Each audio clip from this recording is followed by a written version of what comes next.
O título da mensagem é Minhas Lamparinas.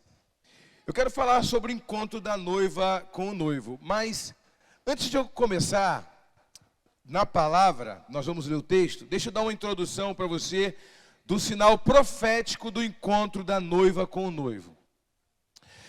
Para você conhecer algumas palavras proféticas de Jesus, algumas parábolas, amado, você precisa conhecer um pouco. Quem fez a teologia aqui com a gente, está fazendo teologia, aprendeu sobre exegética e hermenêutica, que fala você interpretar uma chave certa de interpretação, mas dentro de um conteúdo histórico, étnico, e aí você vai lá atrás e você busca. Por que fala assim? Por exemplo, apóstolo Paulo, quando disse para as mulheres não deveriam raspar a cabeça, cortar o cabelo, e aí, o que ele está querendo dizer? O que é exegese? O que é hermenêutica? Você vai lá naquela época, 2000 anos atrás, em Corinto, especificamente no porto de Corinto, onde as prostitutas raspavam a cabeça, isso para se diferenciar das mulheres, porque todas as mulheres usavam vestidão. Se não usasse, seria apedrejado, alguma coisa assim. Como é que ela ia se identificar como prostituta? Ela raspava a cabeça. O que o apóstolo Paulo diz para as mulheres cristãs? Não raspem a cabeça. Porque se tem uma cultura de as prostitutas rasparem a cabeça no seu ambiente, não raspe. Porque os maridos vão dizer, só essas cristãs que são afrontosas, que usam cabelo igual de prostituta. Então, você vai entender a interpretação. Se a pessoa não entende, continua proibindo todas as ovelhas de cortar cabelo. Porque você não tem uma chave de interpretação. Quem está entendendo? Quando Jesus fala, em verdade vos digo, você vai entender que naquela época, quando alguém queria falar, o carioca quando quer falar que alguma coisa é muito boa, o que ele diz? O que ele diz? Ele não diz nada, ele faz isso com a mão, ó. Nem te conto! Ele faz isso com a mão para dizer que o negócio foi muito bom, quando ele quer exagerar algo. Ele aí, não é assim? É uma expressão de um lugar. Quem está entendendo, gente? E aí você vai entender melhor. Quando o carioca fizer assim, ó, de longe você está falando alguma coisa muito importante. Não está fazendo um segredo, não. A Bíblia é assim. Você está entendendo? Tem todas as expressões idiomáticas. Né? E aí quando Jesus diz, em verdade vos digo, é o exagero, está dizendo assim, está querendo chamar a atenção para a próxima palavra que vai vindo. Ele só, em verdade eu te digo. É como se ele estivesse falando, olha, cara, tem um negócio para te contar. Isso aqui, preste atenção. Quando ele diz duas vezes a palavra antes, entendeu? Quem está entendendo? Diga amém. Imagina só se quando Raquel encontrou com Jacó no poço, quando Jacó encontrou com Raquel, e o nome Raquel é ovelha, ela estava no poço, e ele olhou para ela e achou ela linda. Imagina só se isso acontecesse agora. Imagina que a Bíblia fosse escrita hoje, e fosse lida há 2000 anos.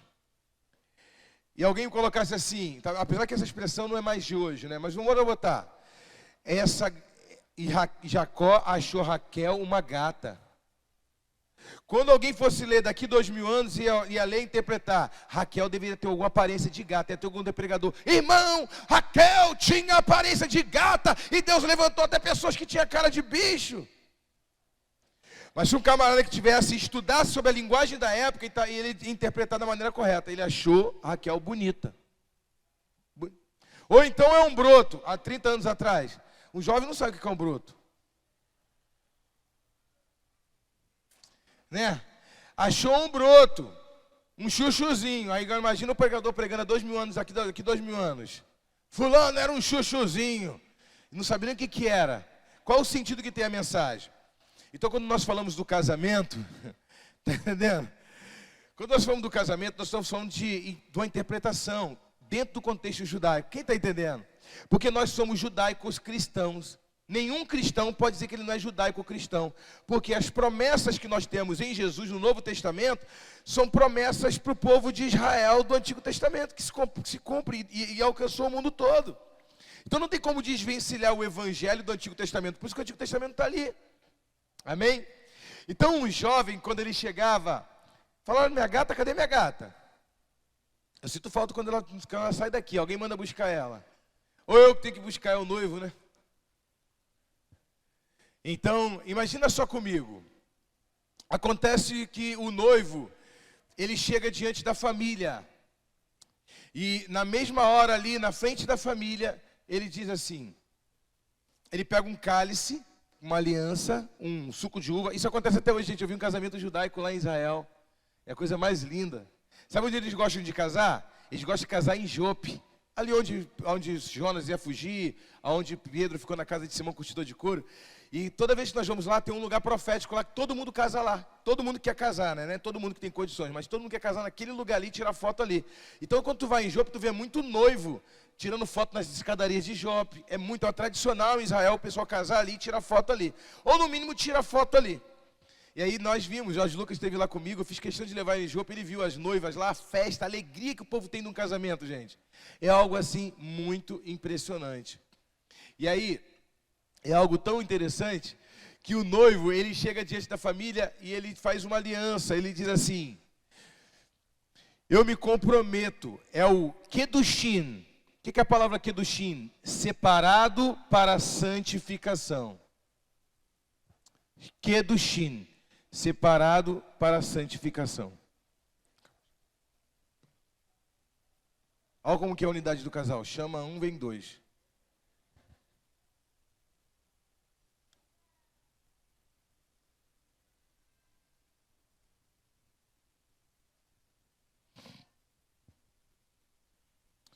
E aí, é que o pastor vê as coisas, né, irmão? E que vocês não veem, tá bom? Glória a Deus. Então, a palavra Kedushin significa separado. Dentro do contexto judaico, uma pessoa que ela trai no noivado, ela é considerada mais ainda infiel do que uma pessoa trai no casamento, no período da santificação. Olha que tremendo. Isso é forte. Porque a santificação, a preparação é mais importante do que vai acontecer no casamento. Porque a preparação vai dizer que tipo de casamento que você vai ter. Se uma pessoa trai no noivado, ela vai fazer o que quando ela casar? Aí o pessoal fala, não, foi só no noivado, depois para. Você está entendendo? Então, não tem como. Então, eles fazem essa promessa. E o noivo diz assim, gente, estou indo para a casa do meu pai. Preparar uma casa para você, para nós, preparar uma morada e depois eu volto para te buscar. Ele usa, quem disse isso na Bíblia? Estou indo para a casa do meu pai preparar uma morada.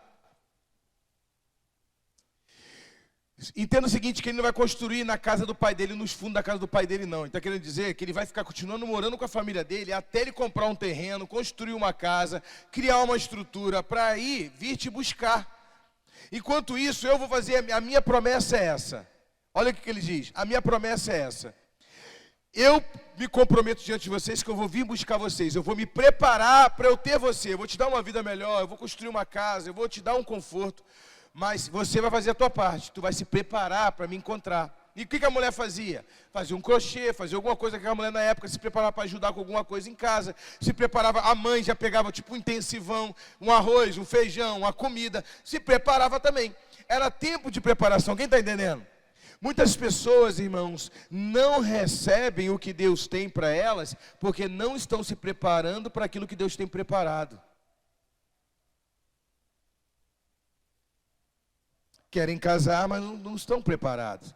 Então a visão profética do casamento de Jesus Cristo com a igreja é, nós somos a noiva e Ele é o noivo. Então Ele disse, eu preciso ir, preparando lugar para nós. E Ele disse que Ele mesmo disse, eu vou vir e vou buscar vocês para mim mesmo. Eu vou falar novamente dessa parte aí, vou dar mais uma pincelada, para você entender mais. João 3:26, a festa de casamento tem 3 etapas. A primeira etapa, a aliança. Depois, Jesus preparando o lugar. Depois, o amigo do noivo. Toda festa judaica tem um amigo do noivo. Quando o noivo volta para buscar a noiva, ele entra para o quarto de núpcias. Dentro do contexto judaico, antigamente era assim, dentro da visão profética da antigamente. E quando ele entrava, tinha um amigo mais íntimo do noivo que ficava na porta. E quando ele ficava na porta, o noivo, quando concluía o ato sexual, que é a aliança, que o casamento é validado na aliança, não é do que você carrega ou o que você fala, mas na atitude também não é sexual, mas numa postura.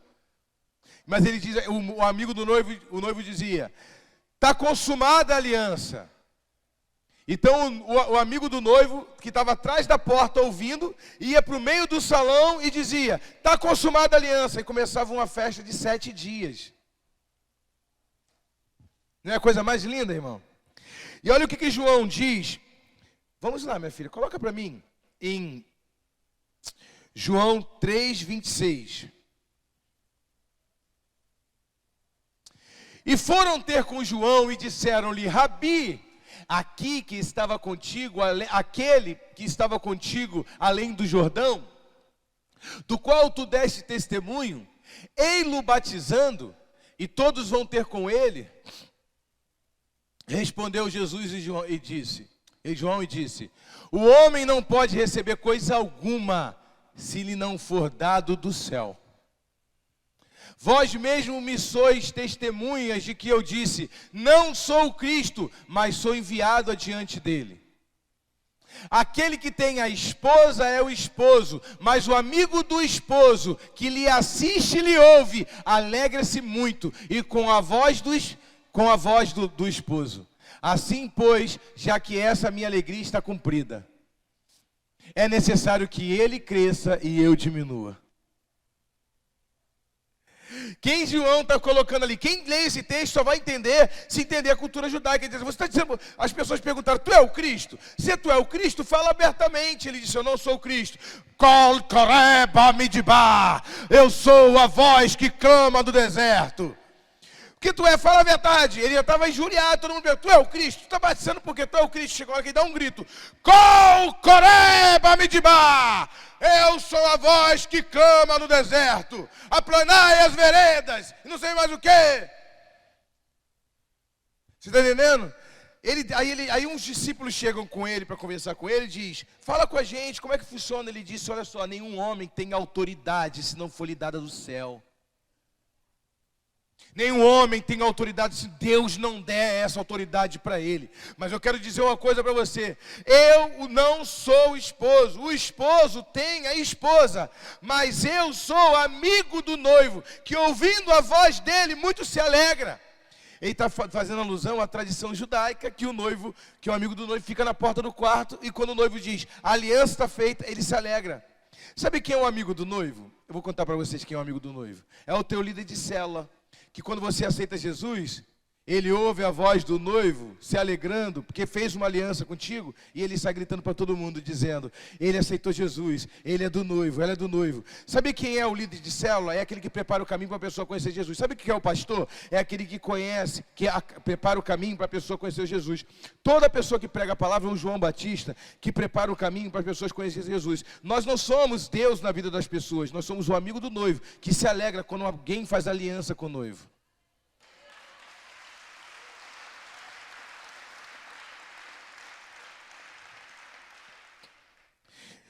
Mateus 25:1, quem pode abrir?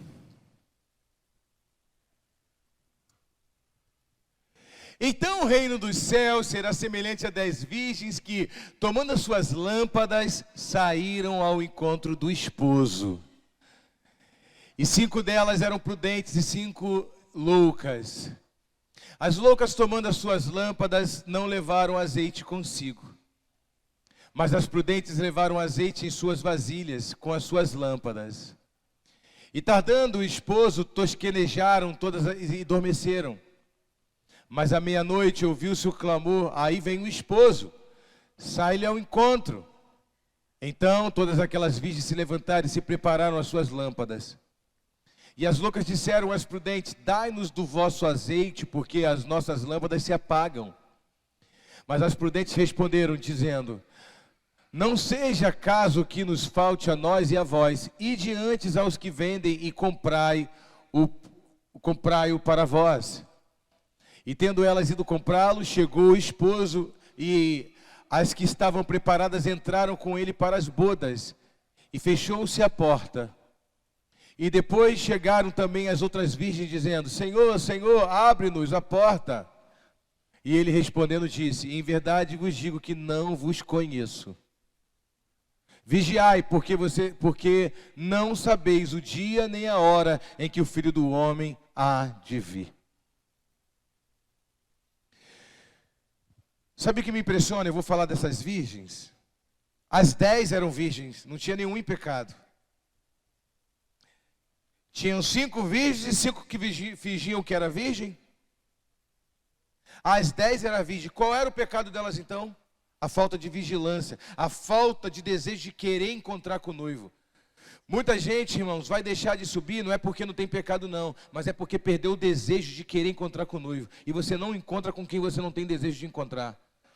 Porque se você só não está em pecado, mas só frequenta um ambiente religioso, isso não te faz um cristão. Te faz um cristão é teu coração queimando pelo Senhor. Mas apóstolo, meu coração não está queimando. Então comece a ler a Bíblia, orar e jejuar e encher tua lamparina para que o teu coração se queime novamente.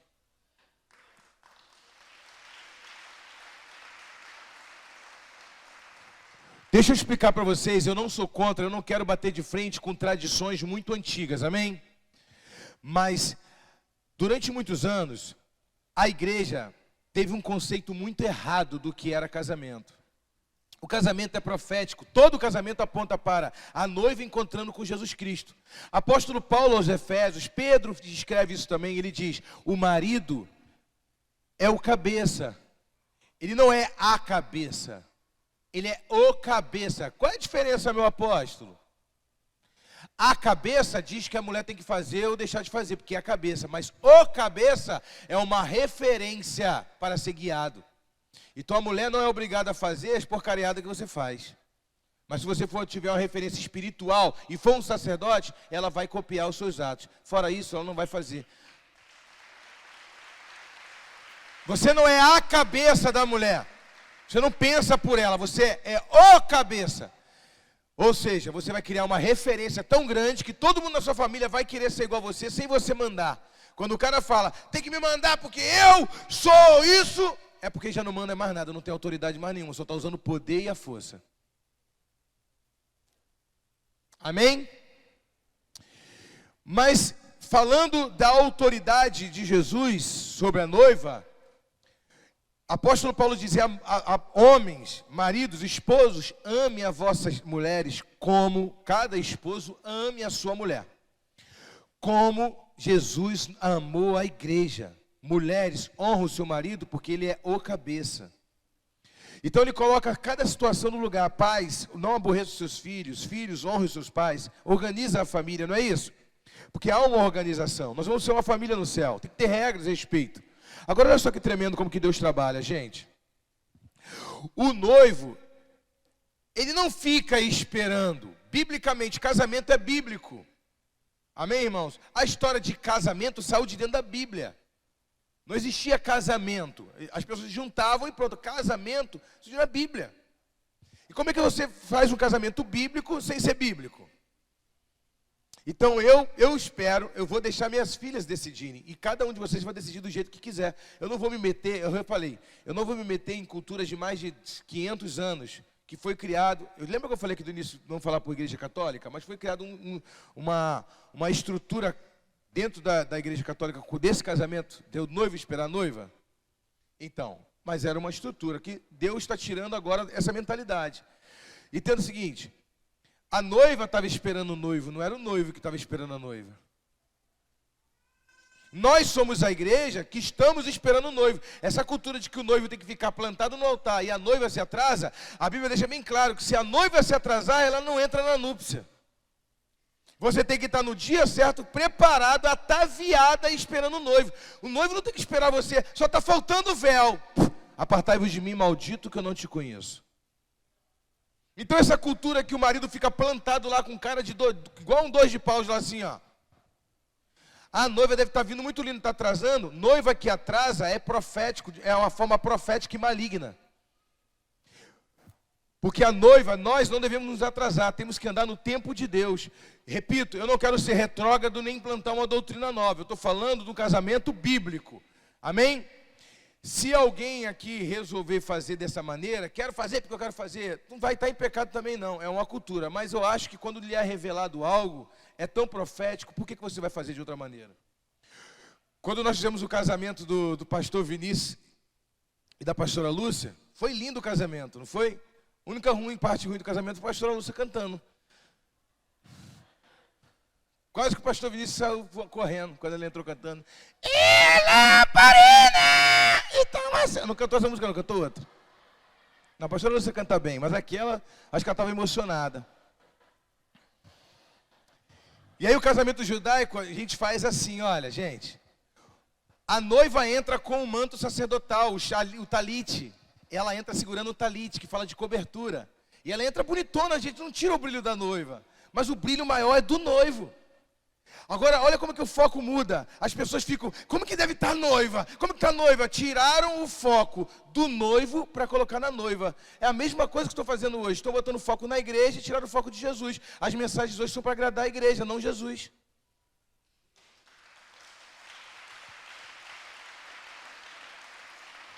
O foco é o noivo, irmão. A noiva é linda. Porque a noiva foi comprada pelo Cordeiro, a noiva está ataviada, a noiva é linda, ela não perde o seu lugar, ela é tão linda que Deus o amou e tirou do reino das trevas e trouxe para o reino do seu Filho amado. Porém, amado, o sentido profético do casamento, o alvo principal ali é o noivo, é ele que vai trazer equilíbrio para dentro de casa, é ele que é o sacerdote que vai trazer equilíbrio para dentro da sua família, botar a mão e abençoar a sua família, sua esposa. E aí logo no primeiro dia do casamento, o noivo está lá igual 2 de paus.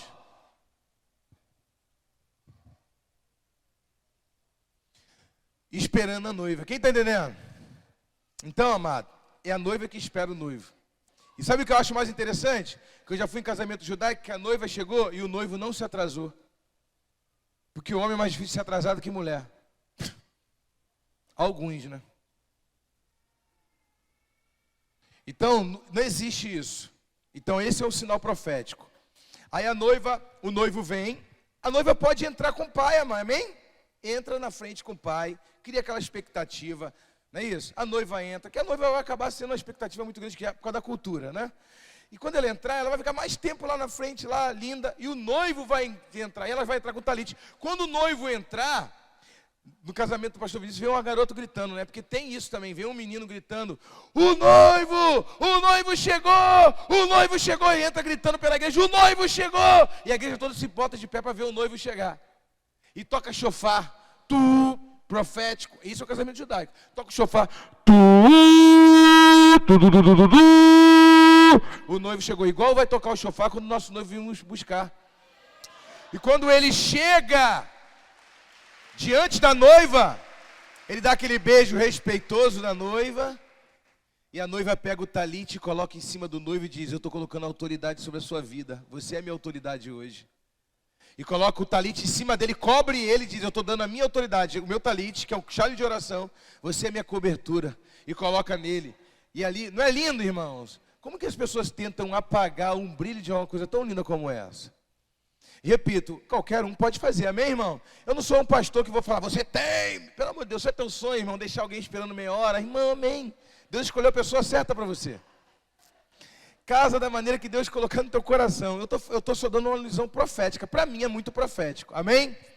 Glória a Deus. Tem gente que casou e falou assim, que pena que eu já casei. Que pena nada, irmão, que bênção. Faz renovação de voto. Vamos fazer uma renovação de voto aqui, amor, nessa igreja? Coisa linda. Vamos marcar? Aí todo mundo vai fazer um casamento profético. Vai ter de noiva entrando, correndo aí. Vai ser igual a volta do encontro, porque a noiva vai ficar aqui na frente. Cadê os homens do renovo? Amém? Glória a Deus. Agora você imagina comigo. A gente pode fazer uma festa bonita, né? Melhor do que encontro, pastora Lúcia. Cadê a pastora Lúcia? Melhor do que encontro, fazer um voto, né? Um voto lindo. Vocês sabiam que eu sou casado só na cartório com a apóstola ainda? Deus preparou, vou fazer uma festa de casamento para mim e para ela. Vocês vão orando aí, hein? Vai demorar não, hein? No melhor salão daqui, hein? Ô, glória! Ó, aí vocês vão falar assim, que isso, ficou sabendo do casamento? Quem casou? Foi o fulano de tal? Não, foi o apóstolo e a apóstola. Nós vamos fazer esse casamento profético, amém? Para marcar a data, amor, pronto, está resolvido. É você que marca a data. Amém? Glória a Deus. É um sinal profético. E aí a gente vai fazer também a renovação de votos aqui dentro dessa igreja. Em nome de Jesus. Quero ver os casais tudo assim, ó, dando beijinho. Amém? Ah, aleluia. Gente, vamos lá. As noivas, elas entraram, elas eram 5 virgens. E as 5 eram virgens, as 5 eram virgens, as outras 5 também eram 10 virgens. Ninguém estava em pecado. Mas cadê a fome de buscar o Senhor? Para você entender a importância do óleo, da lamparina acesa, existe esse conceito judaico desde o Antigo Testamento, que diz assim: um dia Israel estava em guerra e chegou os Seleucidas, tomaram. Depois chegaram o rei dos Seleucidas, que era um homem chamado Etíoco Epifanes. Ele colocou esse nome Epifanes porque vem de epifania, porque ele dizia que ele era um Deus encarnado. Que eu já disse que epifania é uma materialização de Deus, é como se fosse uma teofania. A epifania é alguém que tem uma característica de Deus. Os faraós, eles tinham essas inclinações epifânicas, o César, né, também diziam meio Deus, não é assim? Então ele entrou ali em Israel, ele dominou o povo de Israel, e ali no templo sagrado, ele sacrificou porco. Ele pegou um porco e sacrificou, irmãos, dentro do templo. Quando ele fez aquela aberração, aquela idolatria no meio do templo, o povo de Israel se revoltou. E aí, na Bíblia dos católicos tem o livro de Macabeus. Para nós não é canônico, mas é uma excelente história, e a história que aconteceu. Amém, irmãos? Não é? Há a diferença de ser canônico e não ser histórico. É histórico, aconteceu. E aí se levantaram a revolta dos Macabeus. Os Macabeus começaram a lutar contra eles, porque aquele homens representavam o anticristo, é uma prefiguração do anticristo. Que o anticristo vai fazer isso, ele vai blasfemar o templo, ele vai se passar por Cristo. Quando ele entrar no templo, ele vai blasfemar o templo. E aí os judeus que aceitaram ele vão se revoltar, e vai haver a terceira guerra mundial, a guerra de Armegido, que a gente chama de Armagedon, é Armegido em hebraico. E ali, naquele momento, vai ter a guerra. Então, o Antigo Epifânios foi uma prefiguração de um anticristo. E ele é algum tempo antes da vinda de Jesus. 150 anos antes, 200 anos antes da vinda de Cristo. E aí veio o Império Romano, que entrou, esbaratou os Macabeus, entrou governando ali. Judas Matatias, que é o Judas Macabeu, ele entrou e promoveu uma revolta e tomou e destronou os Seleucidas. Isso significa, o Judas Matatias está fazendo o papel ali também de um papel messiânico, do Messias que entra e peleja por Israel e livra daquela vergonha. Só que no período da guerra, eles tiveram uma preocupação. Porque qual era a preocupação deles, gente? O candelabro no templo, o que é o candelabro? A menorá, aquele é uma lâmpada que tem vários braços assim. Você vai ver em algumas igrejas. A gente tinha aqui, a gente acabou tirando para poder não causar escândalo. O pessoal falava assim, naquela igreja tem um garfo do diabo. O pessoal não sabia que era a menorá, dizia que era o garfo do diabo. Que aí tu bota as velas assim, é um candelabro. A menorá é um candelabro. E aí, ali tinha que colocar o azeite. E a lâmpada tinha que ficar acesa no santo lugar. Tinha o átrio, o santo lugar e o santo dos santos, onde ficava a arca da aliança, dentro do tabernáculo. No templo também era assim. No santo lugar tinha os pães da proposição, não é isso? Que só os sacerdotes poderiam participar, depois de muita exposição naquele lugar. E também tinha a menorá, que é a lâmpada, chamada de a lâmpada de Israel. Aquela menorá, ela tinha um sentido, qual? Que aquela lâmpada acesa diria que o Israel, o povo estava iluminado pela palavra, pela revelação, como um sinal de que o Messias viria. E as lâmpadas teriam que estar acesas. E se o Messias viesse e a lâmpada não estivesse acesa, ele não iria receber ninguém. Então esse é um sinal profético para todo Israel. Hoje no Novo Testamento, como disse Pedro, nós somos o sacerdócio real, nós somos os sacerdotes. Nós temos direito a entrar direto no Senhor. Então, como se fosse cada um de nós, fôssemos um Israel de Deus. Agora, olha só que tremendo, gente. Quando eles entram em guerra, há uma preocupação, porque eles não conseguem produzir o azeite. Eles não têm dificuldade de produzir o azeite, e eles ficaram com a preocupação, não tem azeite, vai apagar a lâmpada.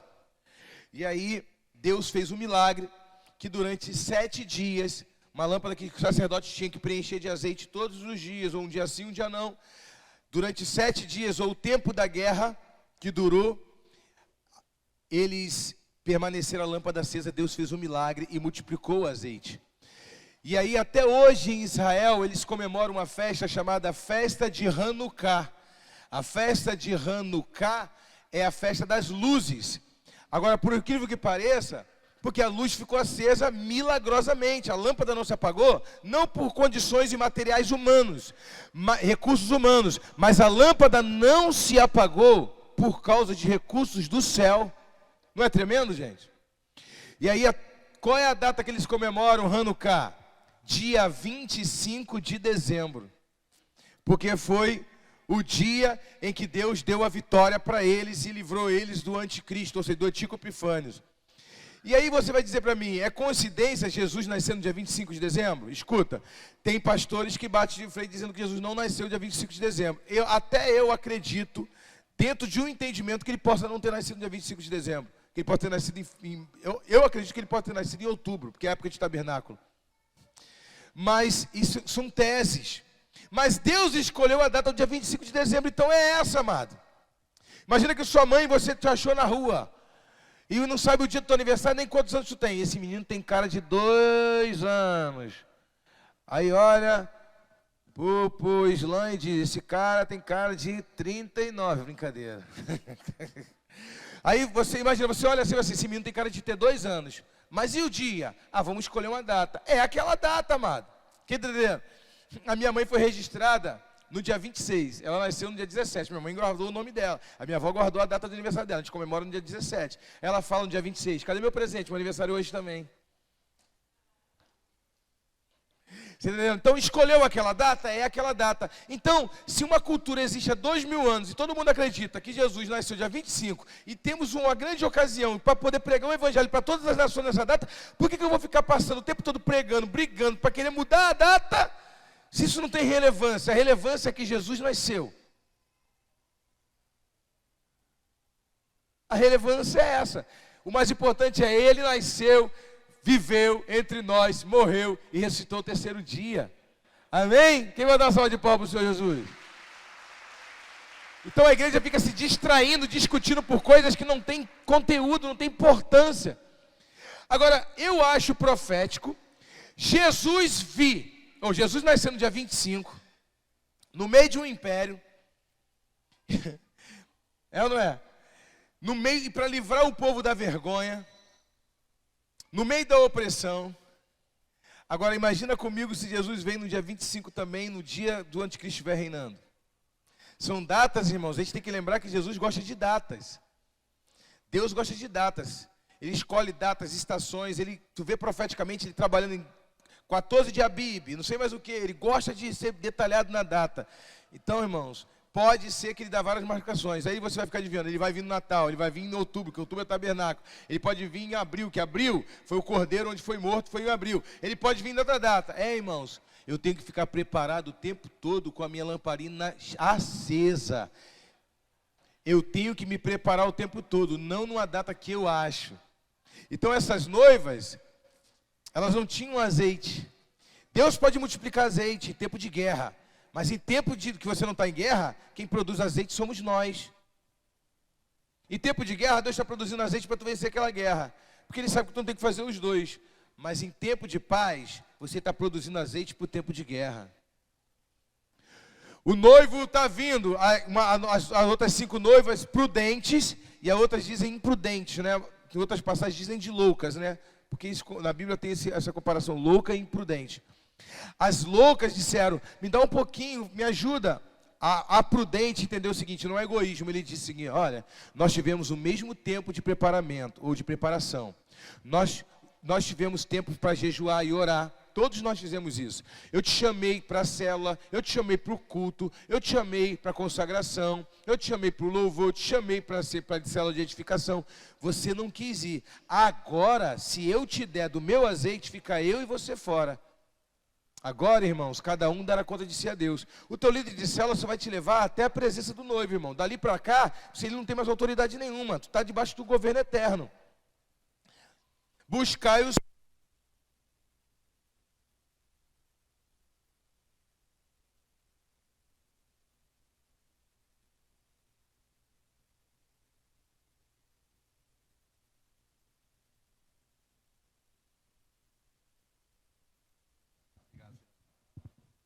Ei, buscai o Senhor enquanto pode se achar. E como é que se produz unção? Jejum, oração, está na célula, está no culto, está sedento, produz unção. A minha avó, irmãos, já me ensinava desde pequena, ela dizia para mim: crente que ora muito tem muito poder, crente que não ora nada não tem nada de poder. Crente que ora pouco tem pouco poder. E aí tinha uma música antigamente, né, pastor Ana? De madrugada o crente vai buscar poder. De madrugada o crente vai buscar poder. Vai, vai, vai, vai. Os dias são de trevas, sem poder o crente cai. Vai, vai, vai, vai. Os dias são de trevas, sem poder o crente. Ouve a voz dos antigos, irmão. A oração é a única comunicação que nós temos com Deus. Você pode ter o Wi-Fi, mas o Wi-Fi não te conecta com Deus. O que conecta com Deus é o Wi-Fi. É fibra ótica, Deus disse, irmão. Aqui nem fibra não tem, aqui é ligação direta, coração com coração. Se tu não me ama, tu não vai ouvir minha voz. Amém?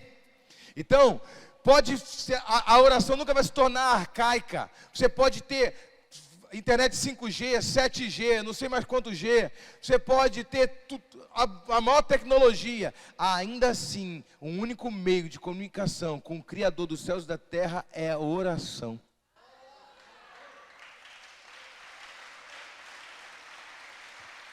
Vou mandar um zap para Deus, com essa internet fraca aí, de 1 mega, espiritual, não vai chegar nem ali na frente, fica girando para abrir assim, um áudio, não abre nunca. E Deus falou assim: rapaz, tem que tomar conta da guerra lá na Ucrânia, tanta coisa, esse áudio desse filho não abre. Aí o diabo diz: a oração dele que é fraca, a fé dele que é fraca. A oração é que te enche a lamparina. Aí sabe o que as outras 5 fizeram? Falaram assim: olha só, agora eu não posso te dar da minha, mas vai aos que vendem. Você não gostava de ir igreja em igreja fazendo campanha para receber uma bênção? Você não pagava para isso? Você não dava oferta para comprar o favor de Deus? Vá lá e compra unção, de repente tem salvação para você. Vá aos que vendem. Então vamos lá comprar unção. Vou comprar unção. Quando chegou, o noivo disse: nem te conheço. Essa unção é diferente. A unção que eu gosto é produzida no joelho. Não é comprada, não. Você ora por mim? Você ora por mim? Você ora por mim? Tem 2 tipos de irmão na igreja. O 9 horas, deu 9 horas, ele não come na cantina, não faz nada. Parece até que tem alguma coisa muito importante para fazer. Vai ver o gol do Fantástico. O cavalinho lá, dizendo: Fluminense está na frente, Flamengo está para trás. É o mais importante, em vez de tu bater um papo com o irmão, ficar aqui. Aí, e tem o irmão 6 horas. 6 horas por mim? 6 horas, 6 horas. Anda de igreja em igreja com a fotinha, 6 horas, 6 horas, 6 horas. A senhora está orando? Eu não, vocês já estão orando. A lamparina está vazia.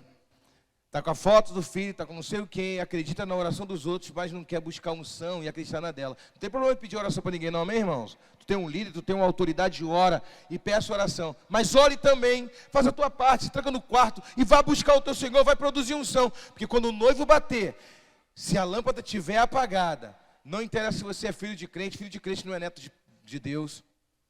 Não interessa se você é frequentador de igreja, mas eu sou crente há 20 anos, irmão, não estou perguntando quanto tempo um candelabro pode ficar 30 anos em cima do altar ali e apagado, não tem utilidade de nada. Eu quero saber se você está aceso.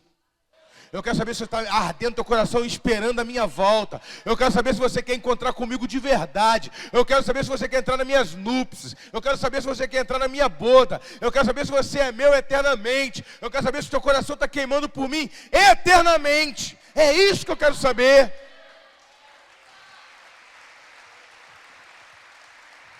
Para a gente finalizar, Mateus 22, 1. Isso aqui é forte, hein, gente? Quem está comigo? Mateus 22, 1, que diz assim: Então Jesus, tomando a palavra, tornou a falar-lhes por parábolas, dizendo: O reino dos céus é semelhante a um certo rei que celebrou as bodas de seu filho. E enviou os seus servos a chamar os convidados para as bodas. Quem é esse rei? Deus. Quem é o seu filho? Jesus. Está todo mundo entendendo? É uma parábola. Os convidados para a boda. E esses não quiseram vir. Depois enviou outros servos, dizendo: Dizei aos convidados: eis que tenho o meu jantar preparado, os meus bois cevados já mortos, e tudo já está pronto, vinde às bodas. Porém eles, não fazendo caso, foram um para o seu campo e outro para o seu negócio. Para aqui. Tem gente que tu chama para a igreja: não, estou ocupado, vou trabalhar até tarde hoje. Eu estou ocupado com meus afazeres. Vigiem. Pode passar. E os outros, apoderando-se dos servos, os ultrajaram e o mataram. E o rei, tendo notícia disso, encolerizou-se e enviando o seu exército, destruiu aqueles homicidas e incendiou a cidade. Então disse aos servos: as bodas, na verdade, estão preparadas, mas os convidados não eram dignos. E depois, as saídas dos caminhos, e convidai para as bodas a todos os que entrardes. Todos. E os servos, saindo pelos caminhos, ajuntaram todos quantos encontraram, tanto maus como bons, e a festa nupcial ficou cheia de convidados. E o rei, entrando para ver os convidados, viu ali um homem que não estava trajado com veste nupcial. E disse-lhe: amigo, como entraste aqui não tendo veste nupcial? E ele emudeceu.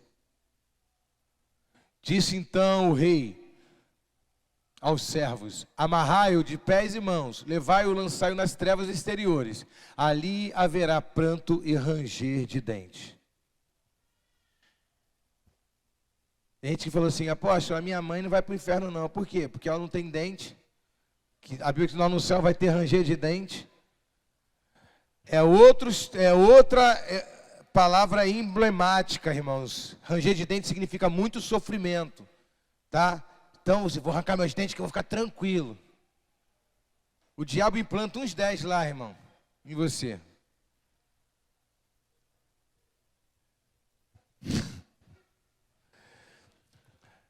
Sabe o que me chama a atenção nessa passagem? Que ela é tão atual. A gente prepara um banquete, uma palavra como essa, e aí tu chama a pessoa: eu tenho jogo hoje, eu tenho um a fazer. Sempre uma pessoa que falta um culto, ele diz que tem um compromisso, tem um problema para resolver. Mas se você tiver compromisso com Deus, acima de qualquer coisa, tu não marca data nenhuma naquela data.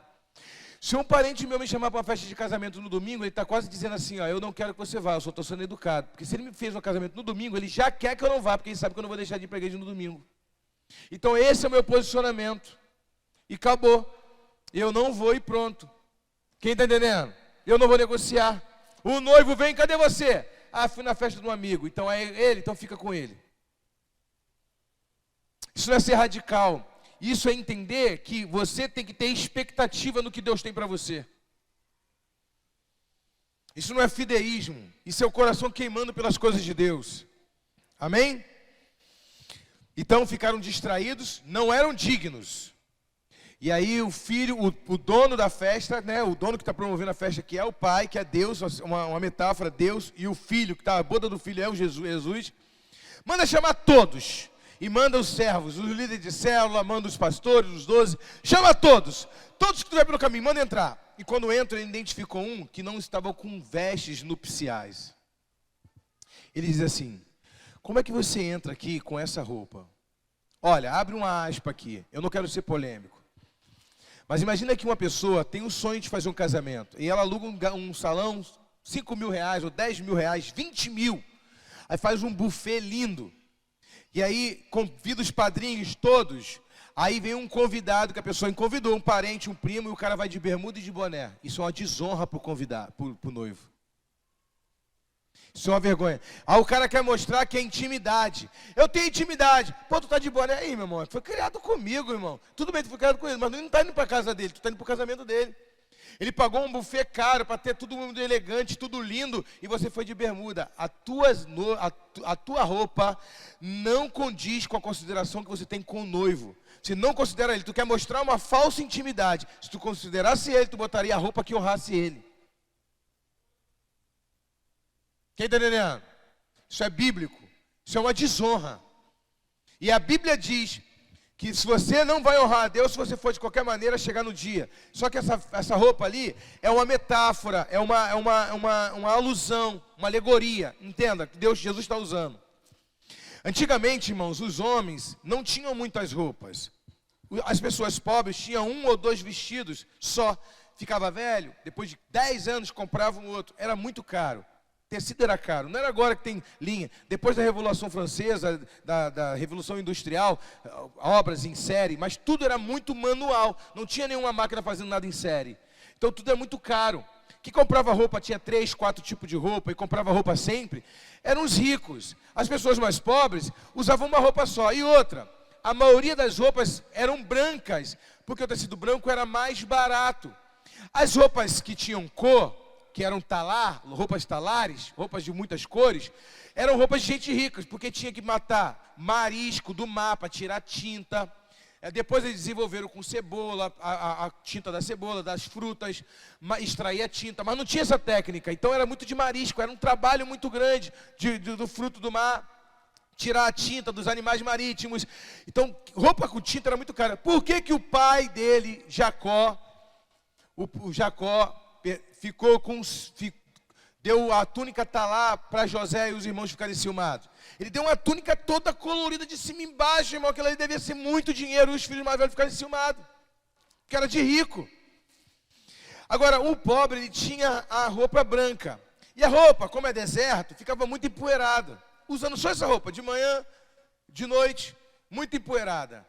Então, quando tinha uma festa de casamento, e ele era convidado, ele poderia comprar uma roupa nova. Se ele comprasse uma roupa nova, o noivo ficava impressionado, porque conhecia a situação dele, e fala: nossa, esse cara comprou uma roupa nova só para o meu casamento. E via a consideração e o desejo que ele estava de estar no meu casamento. Mas tinha aquele que também não tinha condições de comprar uma roupa nova, que ele lavava a roupa, e era um sacrifício pessoal, porque quando ele lavasse a sua roupa, que era um pano grosso, com uma estopa, ele tinha que ficar nu pelo menos um dia inteiro, 2 dias, esperando a roupa secar para ir para o casamento. Então também chegar com as vestes branquinhas, mesmo usadas, mais branquinhas, significava, honraria ao noivo também. Nossa, ele lavou a roupa só para o meu casamento. Então, entenda, tem gente que compra roupa nova e diz assim: eu vou usar hoje na igreja. O melhor lugar de você estrear a roupa é na igreja, para o noivo. Foi ele que te deu condições de comprar. Comprou a roupa nova, irmão, o melhor sapato, o melhor vestido. Ah, eu vou usar na igreja. Olha como que as pessoas tornam corriqueiro o que é importante. Eu vou usar na igreja, é na igreja, eu vou usar para o meu noivo, ele me deu. Eu vou estrear minha roupa nova para ele, e ele vai me dar outra nova, é a primícia. Quem vai me ver primeiro com a minha roupa nova? O Senhor, eu vou adorar com a minha roupa nova. Depois eu uso no casamento, eu uso em qualquer lugar. Claro que roupa de casamento tu não vai usar aqui, né? Eu tô falando assim, quando você compra roupa nova, vai lá no shopping ou na feira, não interessa. Aí tu fica, se eu usar na igreja, quando tiver uma festa, todo mundo vai ver. Usa aqui, irmãos, dá o melhor para Deus. E Ele vai te dar tantos que as pessoas não vão nem decorar quantos tu tem. É a primícia. Quem entende isso? Agora olha essa coisa mais linda para a gente fechar aqui. A Bíblia fala que Ele é o sabão do lavandeiro, Ele é aquele que purifica nossas vestes. Uma pessoa pode dizer assim: Senhor, eu não tinha como lavar minhas vestes, eu queria vir no teu casamento, eu sou teu amigo. Mas por que tu veio com a roupa encardida? Você não é digno de estar na minha festa de casamento e lançar ele fora. Por que você veio com a roupa assim? Tu não veio com a roupa nova, pelo menos que tu não lavou as vestes. Você não é digno de estar aqui. O noivo não vai ser indelicado, mas vai chegar e falar assim: falta de consideração do fulano, cara. Tô chateado com ele. Não é assim? Porque eu selecionei meus convidados. Eles vão me honrar. Então, a Bíblia diz que as vestes limpas é um preparo para encontrar com o noivo, para honrar o noivo. E as lamparinas acesas, se você está com a lamparina acesa, o noivo está vasculhando vendo você, vendo as suas obras. O pastor Cláudio Duarte diz que o noivo vai chegar, né? Botar a lanterna e conferir para ver se o material está em dia. Mas ele é brincalhão a beça, né? Mas é verdade, a lamparina está seguindo assim, olha, você está acendendo uma lamparina que você se esforçou para mantê-la acesa, para eu te enxergar melhor. Jacó casou bêbado, casou com Lia, casou com não queria. Era analfabeto, porque amava Raquel e não lia. E também tinha o problema que também era cego, não lia era cego, porque não viu, estava bêbado, não é isso? Então o que a gente faz? A gente lava nossas vestes e diz, Senhor, lavamos as vestes. Mas eu não tenho sabão. Tu tem o meu sangue. E as vestes hoje não são físicas, são espirituais. Você pode estar com a roupa suja, trabalhar de mecânico, mas o seu coração está limpo pelo sangue do Cordeiro, você é aceitável nas núpcias do Cordeiro. Se coloque de pé nesse momento.